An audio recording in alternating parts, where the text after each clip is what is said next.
here with my lovely mother. Hi, I'm Janette. And today my mom had this idea that maybe we could play a Never Have I Ever Disney World edition. So she had seen this on Instagram that people do like the little stories and stuff. So I Googled Never Have I Ever Disney World edition. So this is from Zoe Wood on Walt Disney World Info back in 2023. She had posted this list. Okay. Now I did remove and change some of these items because some of the things that she had on list from 2023 are no longer in Disney World, even though it's only been a couple years. Okay. It's only been 3 years, right? But some of these things were not on the list. Well, it's funny because anyone that I saw and that we do most of them, and I'm saying to myself, okay, so we're gonna go through and we're gonna say have we done it or have we not done it, basically, right? So the first on the list is Mission Space, the Orange Mission. Oh, okay. Well, the first one is no, I have never. So my mom has not done that. I have done it a few times now at this point. I will say I wouldn't be rushing back to do it again. It is definitely not a favorite ride or anything. It's very claustrophobic, right? And I did get a little dizzy the last time that we got off the ride. Well, that's why I would never go on. I felt fine. Like I wasn't like swaying or like sick or anything, but I just feel like I was a little off and I didn't really like the feeling or anything. And again, I didn't really like the plot of the ride in the Orange Mission because it takes you to Mars and then the ride just ends. And I'm like, so am I just like on Mars now? Like, again, I feel like most modern Disney rides make it a point to take you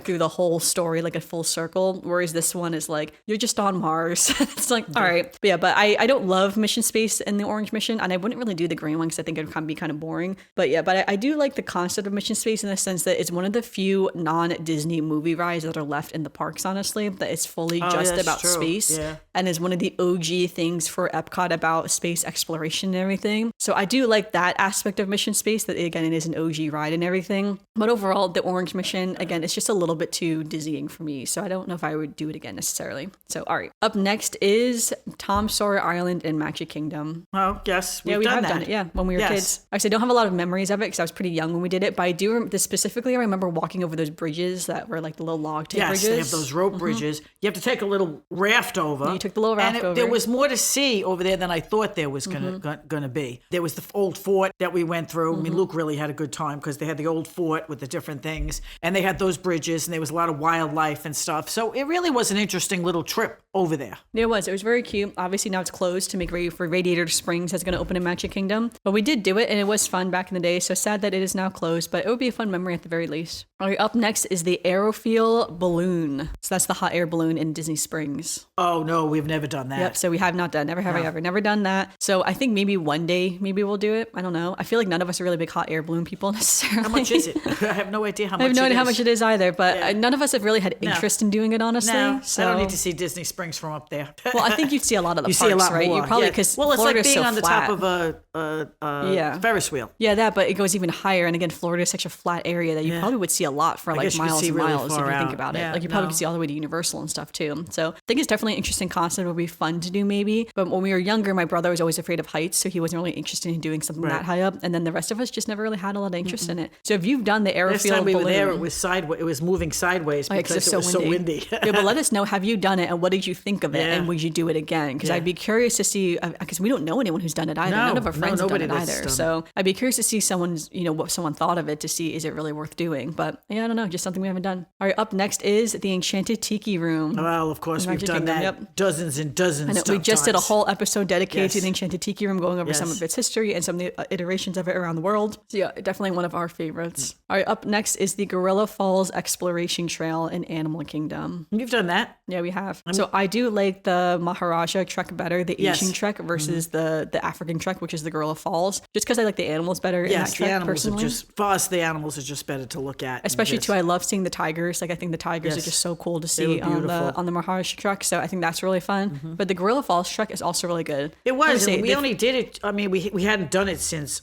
years ago, and then we only did it just recently, where you and I were in the park and we decided to stroll through, and we were like surprised how nice they both were. Yeah, it's like the detailing to like the theming of the trail is just so fun, honestly. And some of the animals that you see on the safari, you can see more up close and for longer on the trails, which is fun too. Obviously, if you're a big gorilla fan, you can see the gorillas too, you as can well. sit there, and I'm not a big gorilla fan. Yeah, but I was just saying, it's fun to see all the animals up close, and for the most part, you can kind of just stand there for as long as you want. So like if you want to take photos, if you just want to hang out, if you want to like eat a little snack on the trail or something like that, you can do that. So I definitely love the trails. They're worth it. I feel like they get overlooked really easily because they're just walking trails. Everybody's all just running to where there's stuff to do. Yeah, right. And also we should say I don't forget what it's called, but it's like the areas with the birds on these trails are so cool. Like when you walk aviaries. Into the aviaries. Yeah, both trails have an aviary in it, and they're amazing when you walk into those little rooms and you have all these birds around you and stuff. It's so cool. It's so pretty. So we definitely recommend doing them if you've not done them. All right, up next is the Millennium Falcon Smuggler's Run in Hollywood Studios. Okay, well, I've never done that. Yeah, I've Amanda's done that. You definitely could do it. I don't know why you haven't done it yet, but it's definitely a fun ride. Doesn't even interest me.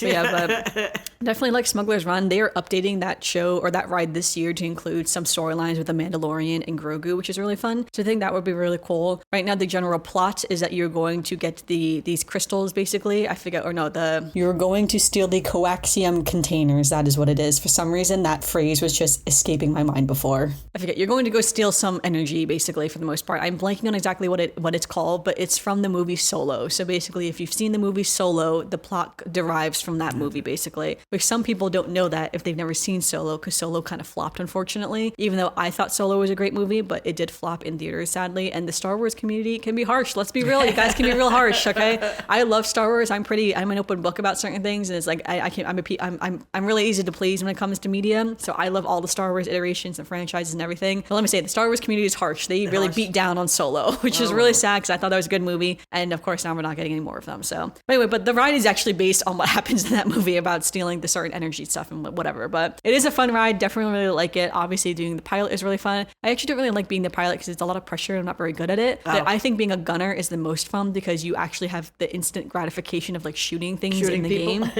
The engineer low-key does nothing, but they did say they're updating the ride, so the engineer will be doing more in the future. Okay. So I guess we'll see what the engineer's role will be updated to. All right, up next, have I ever tried Dole Whip? We have tried Dole Whip. Yes. So I've only had the classic pineapple Dole Whip, the famous one. I've only had the classic. I've never had one of the fancy. Well, you have had Dole Whip. That's what that soft serve was you had in Epcot was. In Epcot, but I've not had like these fancy ones that they come out with like the flights. Oh, and I all see the what you different mean. things. Yes, we haven't had those. Yes. But yeah, I've had the pineapple Dole Whip once to taste it. It was very good, but just a general taste preference for me. I tend to not really like artificial fruit in things. Right. So like I don't always like strawberry flavored ice cream. I don't really like cherry flavored stuff like that. I don't really like. And if I had a choice between Dole Whip and a Mickey bar, I'd go for a Mickey bar. Yeah, like I tend to prefer like vanilla or chocolate type flavor, like the more like artificial actual type flavors rather than the fruit flavors in ice creams. So when I had it, it was good, but I would say it wasn't. I was never rushing back to get more of it because I didn't really love pineapple that much. But we have experienced. Yeah, it is good though. Very cute to see. Fun to take photos with, of course. All right, up next, stayed at Port Orleans Resort Riverside. No, we've never stayed at Port Orleans Riverside. We have. We've gone to the French Quarter. Quarter to the side. French Quarter on numerous occasions to get beignets, but we've never stayed there. Yep, we've never stayed there. Perhaps one day. That's considered a moderate resort, right? Yeah, it's a moderate resort. It's not a DVC. It's just a moderate resort. You have to pay to stay there. That's why we'd never stay there. Yeah. And everybody says the French Quarter is actually nicer than the Riverside. Oh yeah, that's what I've heard as well too. Yes, I heard the French Quarter. I would love to go. If I stayed at the French Quarter, that would be fun. Only because that Scat Cafe has like New Orleans music and stuff now at night and things, and you got the beignets and you got all that stuff going on, and I would like to see that. No, for sure. I definitely think it would be fun to stay at Port Orleans Resort maybe one day, but yeah, we just haven't actually stayed there, so perhaps one day. Let us know. Have you stayed there? What do you think of it? Should we be prioritizing it? All right, up next is the Country Bear Jamboree in Magic Kingdom. Oh, well, we've seen that. We've seen it. It is not my favorite show. We've never been huge Country Bear Jamboree fans. Now, I always joke because when my husband saw the Enchanted Tiki Room for the first time, he was like, wow, that was kind of weird. He was right. You just have all these like little audio animatronic birds singing songs to you. It's just like, that's kind of weird. Like, he didn't really love it. And I told him, I was like, oh, if you thought that was weird, let's go see Country Bear Jamboree, my love. I was like, let me tell you something. That's a weird show. Now, don't get me wrong. There are a lot of diehard Country Bear Jamboree fans out there, and I applaud you because some of those women in the front seats were like waving their arms, going crazy during the show. Oh yeah, a lot of people love it. And I was like, goodness gracious, that's wild.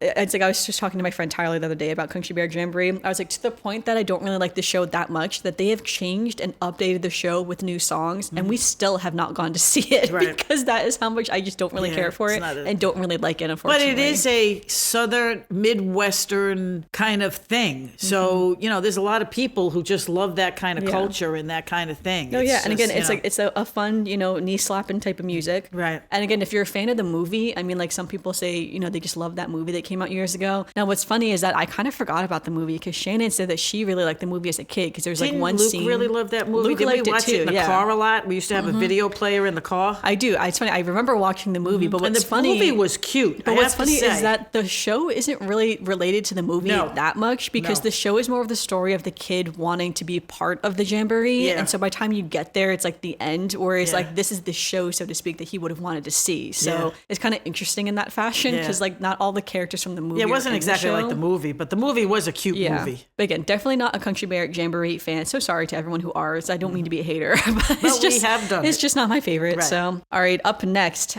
Never have I ever picked a pearl from the Mitsukoshi in the Japan pavilion. Oh, well, one of us has. I haven't. No, we haven't. Yeah, But my Luke brother had. has, Yes. yeah. Well, somebody in the family has. We have not. Yeah, so my brother has done it before. So they do place the pearl in the oyster early in the day. So you do get the pearl. And so him and his ex-girlfriend did it, and it was really fun. So when you pay for the experience, I know he said you pay for the experience, you get the pearl, and then you can just keep the pearl, but you would have to pay extra to have it set in a piece of jewelry. So like in a necklace or a ring or whatever.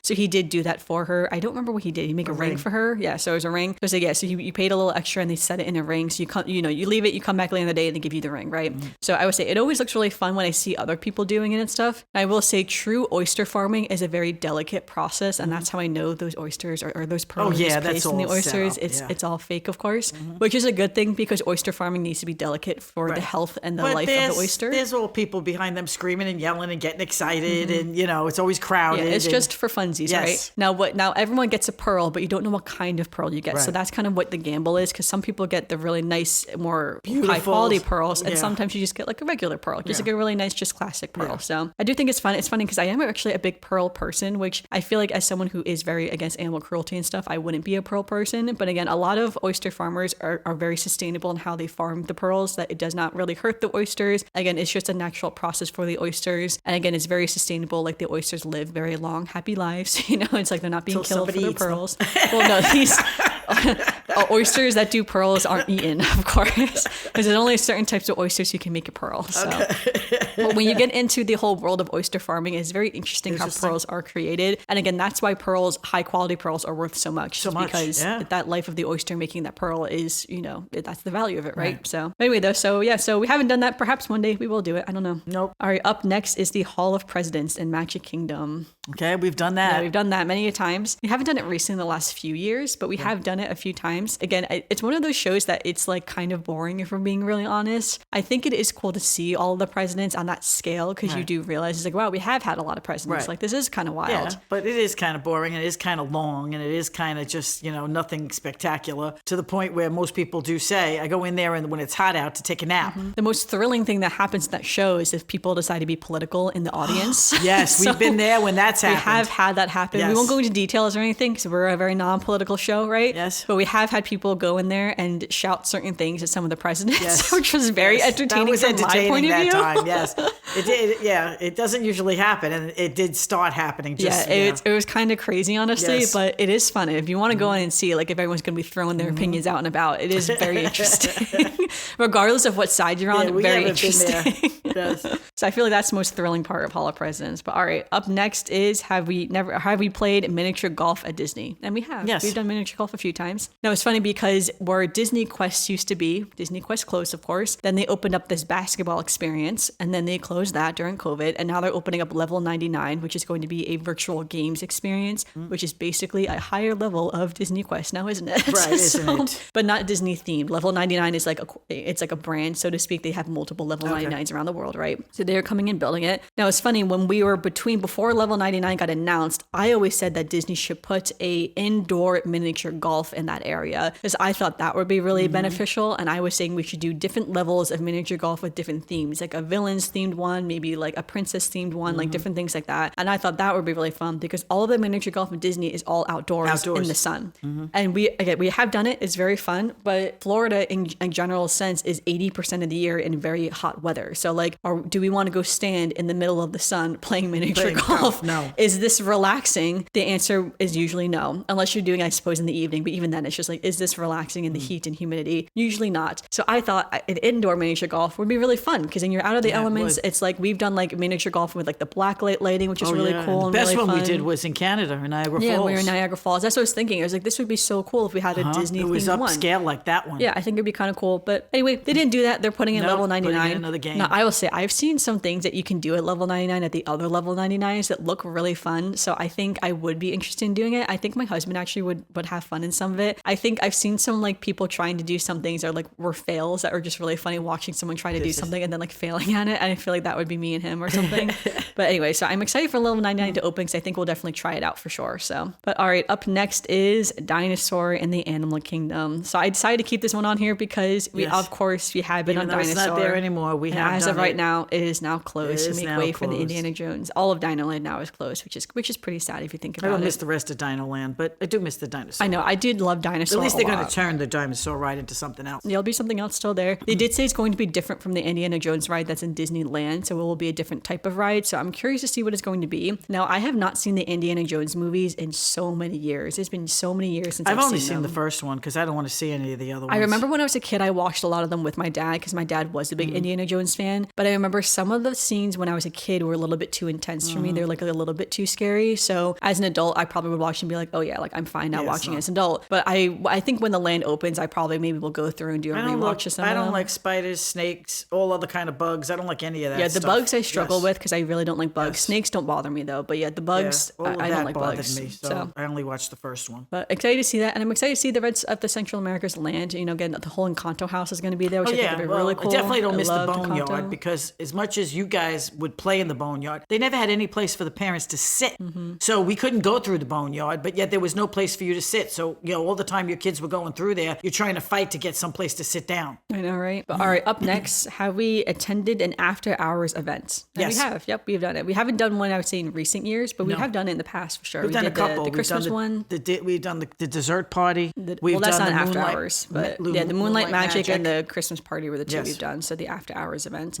It's funny because I'm going to Disneyland in California soon because the dessert parties are during when the park is open. So you just have dessert when you watch the show, and they do have a dessert party for Oh, that's the right. world. That's not after hours. Yeah, they do have a dessert party. Well, because you mentioned, I'm just talking about this, but they have a dessert party for the World of Color show. And so I was looking into it and I was like debating, should we do it or should we not? Now, I vaguely remember when we saw World of Color, I didn't really love the show. I thought the show was really good, but We it saw it wasn't. from our balcony. We didn't see we it didn't from see it the- up close. And I think that was the main problem. because it was 110 degrees. But I think that was the main problem is that we didn't really see the show from a good angle. Right. So because we had never seen it before and we saw it from like a poor angle, the show Yeah. to me wasn't very good. So part of me was like, should we do the dessert party to see? But then other people were like, there's a virtual queue you can join where you can get like really good viewing spots anyway for it. I thought about doing the dining package as well for World of Color so you can dine. But they also said too, if the dining package isn't sold out, which it seems like it doesn't really sell out, but you can just dine and then just add it on like as you're eating to say like, oh, we want to add on the dining package right now, and they will just give you the passes for later that day to come back to the special dining area. But they said that sometimes the dining package isn't really worth it because the area, all the same restaurants go to the same area. So if you don't get there early enough, it can still be You're quite still going crowded. to be, yeah. Also, I realized the dining packages is a prefix course, and I was like, ooh, I don't No, want to don't do do that. I don't want to do a Right. prefix course. So that's why I was like, maybe I would just do it as an add-on once I'm eating in Wine Trattoria, which is where I'm thinking of making my reservation at. So I don't know, but I was going back and forth with the dessert package too to say like, do you think it's worth it or not? It's $94 a person. As of recording right now, I have not purchased it yet, so I haven't decided yet. I'm still debating if I'm going I to do thought it. that the dessert party in Magic Kingdom was fun. It was It was. definitely That's what I'm saying. I worth remember it being worth it for Magic Kingdom. It was definitely worth it. We had a table. First of all, it was freezing cold. But But we also did it years ago though, and it's changed since then because now they have two dessert party showings where you either have your dessert before the show or you have your dessert after the show. and then they take you to a special place to and then watch there's a the special show. place to watch the show No, as I well liked it too. when we did it. Well, I think the people who have it after sit there. That's what I'm saying. It's like when we did it so long ago, it's different now and it's run differently too. So I don't actually know how it's run now because Right. we haven't done it in like over 10 years. So I'd be curious. And we never did the one in Epcot. So I don't even know how the one in Epcot works at all. But that's why it's like part of me is like maybe it's not worth it because it's like I don't know how it would be or anything. So and I was debating. I don't think I'm going to do it. I think I'm just going to try to get the virtual queue to get the better viewing or something. I don't know. We'll see. But again, even so, it's like, I feel like I've always been more ride oriented than I have been show oriented. So if we're only in Disney California Adventure Park for one day, I think I would still do the rides. That was a really long digress from that. So let's get back on track here. All right. Have we ever visited a Disney water park? No, we haven't. No, we haven't done it. I have run through Blizzard Beach when I did the marathon. But other than that, we have not actually done a water park. We're not really water park people, honestly. We're not water park people to begin with. I've had a couple of people who've gone and said to me, don't bother. Well, I've had people say they loved it. So I think it depends. I think you have to be a water park person first of all. Yeah, you have to really be a water park person. You have to be a water park person. And second second of all, I think people who say they don't like it, usually it's because they're not water park people. But people who like water parks say, because like for instance, Typhoon Lagoon is one of the top rated water parks in the country. So that's how I know it has to be a good water park if it consistently gets high rankings for the water park. But I think the one thing that people don't know about it is that there's no towels there. So like you have to buy the towels, or you have to bring your own towels when you're there. Okay. So that's often a shock for people when they get there. When they get there, they think that they don't supplied. That they don't know that there's no towels there. Because we did the SeaWorld one, and that supplied everything. That was a great experience. Yeah, but Disney doesn't supply towels as far as I know. So I would say, or if they do supply towels, they're like, hand towel type thing. It's not like a real towel. But again, I've heard a lot of people who go to the water park say it's really worth it and that they like the water parks. But I don't know. So who said they didn't like the water park? Jane definitely said she didn't like it. I want to say who else went. Somebody else went and came back and said, no, too crowded,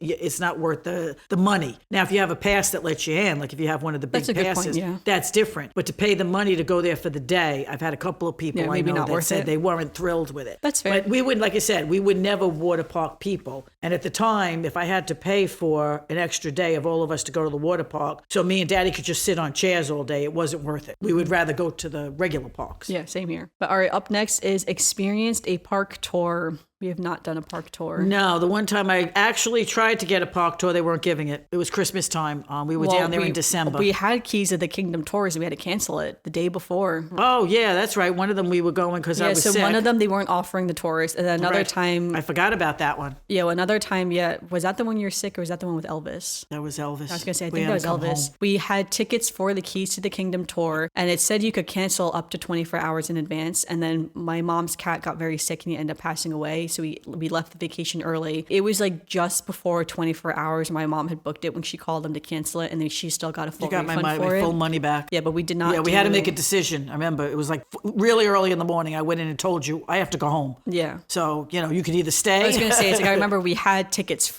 right? We had tickets for Keys of the Kingdom. Didn't do it though. So perhaps one day. It's funny when we went on our racing trip in January. We didn't mention this in the recap. We saw multiple Keys of the Kingdom tours going on. It's kind of crazy how many were happening at once. I was like, wow, where are all these people with the little headphones on? I was just like, oh my gosh. And the cast members had Keys to the Kingdom, but they had like 6 tours going on at once. It was kind of crazy. Big groups too. Yeah, it's kind of wild, honestly. So yeah, I haven't done it. Perhaps one day. I think I would love to do one of those Animal Kingdom tours. Now we've looked into the Animal Kingdom tours where you do some of that like fun trekking and feeding the animals. The main reason why we hadn't done it was that back in the day, you had to pay for this expensive like provided lunch, and the lunch that nobody would eat. The lunch was very African food based, and at the time there wasn't vegetarian options. Now there is vegetarian options, so we probably could do it. But at the time there wasn't, and my mom is also a pretty picky eater, so she was like, I'm not going to eat this. And said, no, we're going to be paying all this money and still going out to eat. Because again, like if food is vegetarian, I will eat it, right? I will eat anything that's vegetarian, so that's fine. But again, at the time they didn't have that, so it would have been like, well, what do I like? It wasn't clear like what I would eat. Now, of course, it is Disney; they probably would have accommodated, but you just didn't know what you're going to eat ahead of time, which was the problem. And again, then of course, then my mom was like, I'm not going to eat some of this like braised bison, right? So it's like some different types of meats that that are uncommon in America. But anyway, so perhaps one day we will do one of the tours. So all right, up next, I should have taken this one out. This one is tried Memory Maker. Now we technically have done Memory Maker because sometimes when you get an annual pass, it automatically came with Memory Maker. Yes. Then we found out years later you can just take that off and not pay save for it. The money. So when you get an annual pass, it automatically has the Memory Maker onto it in the price. But then if you just tell the cast member or yours online and like remove it, you can save a few $100s by not having Memory Maker. So for years I paid we didn't know that. Maker. Yeah, we didn't know that. So now we know. But anyway, so we have tried Memory Maker. I would say we're not really big into the photos in the park. So even when we had it, we did not use it to its full extent. Because those are the ones where like the cast members will take a photo and they'll like superimpose like Tinkerbell next to you or something like that. We never really did any of that stuff. We just not really what we were into. Didn't really need any of that. I mean, we had our own pictures, which was just fine. Yeah, again, we just weren't into it. So again, we didn't, not worth doing Memory Maker for us, at least in the future. But all right, up next is take a photo with a Disney princess. Now we've all done this at least once, I would say. Most recently, I do it when I do the races at Run Disney. So it's always fun to take a photo with the princesses. And I like Run Disney because you don't have to interact with them. You just take the photo and you leave. Right. So I always feel really awkward interacting with any character. I don't really enjoy the process of interacting with a character, but I want the photo though is the thing. The last one I remember you doing when you were older was Mulan. Yeah, I did Mulan when I was in high school, and then that was it. I haven't done it. Yeah, and then you did the races. And then when I again, before the races, I guess I interacted the most with Cinderella because hers, I did have to wait on a line after the race to take the photo with her. So when I went up to her, we did talk a little bit, and I forget, she asked me a question, and I remember I just like answered like in character, like with her for fun. But I remember in the moment, I was just like, this is why I like meeting them during the race, because you don't have to talk with them. You don't have to talk with the princesses or anyone. You just take the photo and you leave. And at the end of the day, I really just want the photo for my Instagram, right? So that's about it. But we have done it. Now, when I have kids, I'm sure I will be fully embracing the magic, right? We're going to be talking to all the princesses and all the Fab Five characters, right? So I look forward to that day when we go back to like Cinderella's Royal Table, and we'll do the Crystal Palace with Winnie the Pooh characters. Great. We'll do all of them. They stop and take I really pictures. want to do Topolino Terrace in the Riviera, that breakfast, because people say that breakfast is really good, and they said that one's like worth the money for the food and the characters. So I think that one's definitely one that's on the list when we have kids. So I think that'll be fun. All right, up next is watched a concert in Disney Springs. Yes. Yeah, we've watched it on the stage. And then we've also watched the musicians that play now over on the west side and stuff. Yeah, so yes, they have lots of music options at Disney Springs. So it's really fun. I think that's what's so fun about Disney Springs, because even when you go in there and you're walking around, there's always so much to sit and listen to or do or whatever. But yes, we did do that. All right, and this is our final one for Never Have I Ever. Left the parks early because I had done everything I wanted to do. Yes. So we have left the parks early because we had done everything we wanted or we were just a bit too tired, or it was a bit too hot, or a bit too cold. So too cold, too hot, too tired, too whatever. Yes, we have done that. Yes, I think there's a lot of value in taking breaks and to relax as well on your vacation. Now, it's funny, me and my friends, we were trying to plan this big 30th celebration for us for our vacation. And I did say, I realized like a lot of people said they want to do a relaxing trip, like when you kind of like sit on the beach type of trip. Now, Disney is a relaxing trip for me, but I do think overall Disney is it's more like when we say like a sightseeing vacation versus a relaxing vacation. It's not a relaxing vacation. It's a sightseeing vacation in the sense you're always up and moving. So if you find that relaxing, then it is relaxing. But if you don't find that relaxing, like a theme park to be relaxing, then obviously, you'd rather go maybe sit by the pool for a little bit or sit in the hotel for a little bit or something, right? So I think that's really fair to think. But we'll all say, we do leave the parks early sometimes. Well, we do too. Plus, I think that because we did the 2 long weekends this year, and you still want to keep doing the 2 long weekends, it's going to be a little bit more challenging, because when you're there for a whole week, one day when you were kids especially, and we used to stay over at the Marriott, they had a pool, really nice pool. So we would spend a day by the pool and not go to the parks. And then another day, maybe we would go to the movies and then maybe do something, in the afternoon or in the morning and then go to the movies. So you could kind of fit in more days for relaxation. When you're there for 2.5 days, you're trying to fit in as much as you can. Yeah, you're just doing all the park And especially days. if you're paying for the tickets, you say to yourself, okay, I want to get my money's worth to use the tickets and stuff. It's a little less relaxing.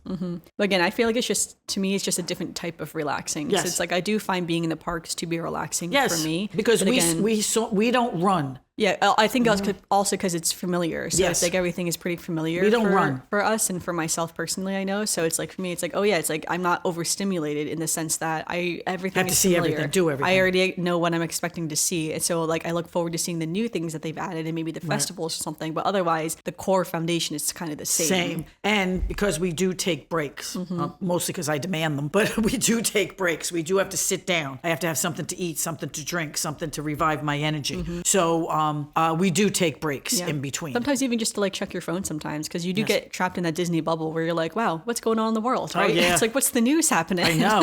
I think I came home to like 500 emails because I never even looked at my computer the 2.5 days we were there. It's just so funny sometimes when you think about stuff like that. I carried it for nothing.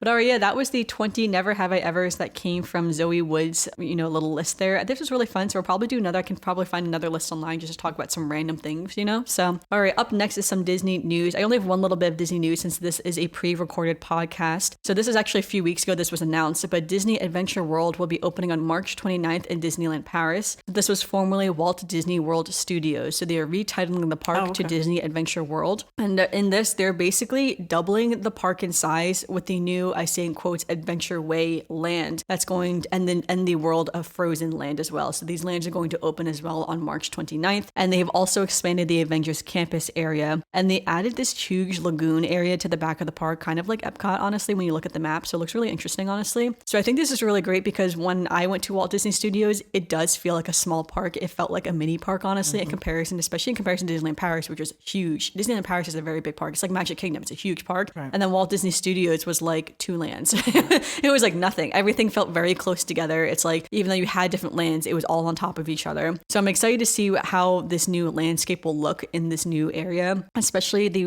the world of Frozen Land, because again, of course, Frozen is really big. And let me tell you, when I was in Disneyland Paris, when I remember seeing the fireworks show, everyone's pretty quiet. It was cold, of course, too. Everyone's pretty quiet the whole show. The show was half in English, half in French. When the Frozen song started, everyone was just like, oh, everyone was singing along, going crazy for the Frozen song. And when the Frozen section ended, back to like silence, right? And I was just like, wow, that was weird, right? Yeah, it's just like a lot of Frozen fans here, apparently, is what I've learned. And so it's one of those things that sometimes reminds you like how popular some of these movies and shows are internationally. Like, for instance, like Zootopia is now the highest grossing Disney animated film. So that's both in America, but also internationally as well. So it's like, if we went to Asia, for instance, Zootopia, they have a whole land in Disneyland, in Shanghai Disneyland for Zootopia, because that's how popular it is there, that they could fund a whole land and how people want to come walk through land. So I'm not surprised that they added the Frozen land in Disneyland Paris, because I think that would be a huge draw for people in Europe in a general sense to go see the Frozen land. So I'm excited to see that, because obviously that's also a lot closer than Disneyland, Tokyo Disneyland, that also has the Frozen land. It would just be kind of fun to see. Now, Frozen is not necessarily my favorite movie or my favorite world of Disney, but I do like the Frozen characters and the Frozen storyline. So it'll be fun to see. And now I also think too, what will happen with Frozen 3 when that comes out, if that will retake the title again, because at first Frozen and Frozen 2 had the title of the highest grossing animated film for many years. So now Frozen 3 coming out, will it retake it from Zootopia 2? Or will Zootopia, reign on, as the highest grossing? So just kind of interesting when you think about that. But all right, our last but not least little segment of the podcast is our Disney memory. Do you have I think we just talked about a whole bunch of memories. And we did have a lot of memories. I feel like I had one other memory that came to mind before, but now I'm kind of blanking on it, so I don't know what it was. So but we did share a lot of little memories along the way though. So, but all right, thanks everyone for listening to this week's episode of the podcast. Make sure you guys review on Apple Podcasts or Spotify, or leave a comment down below if you're watching on YouTube. Make sure you follow us on social media, Almost Amanda X. It'll be linked in the description, and let us know, have you done any of these things, or have you never done any of these things? We would definitely love to know. And until then, we'll see you really soon. Bye bye.